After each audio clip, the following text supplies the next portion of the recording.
यात इषः शिवतमा शिवम् बभूवते धनुः शिवा शरव्या यातवतया नो रुद्रमृडया याते रुद्रशिवा तनूरघोरा पापकाशिनी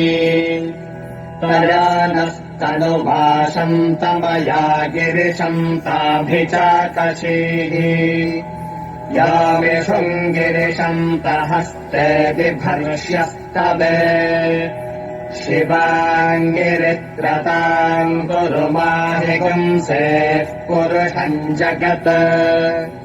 शिवेन वचसा गिरिशाच्छा वदामसि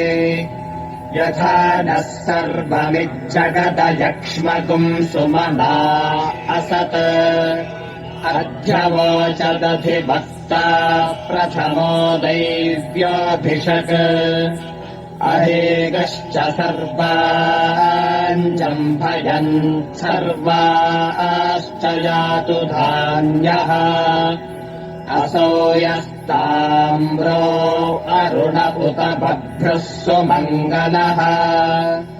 ये चेवाकुम् रुद्रा अधिको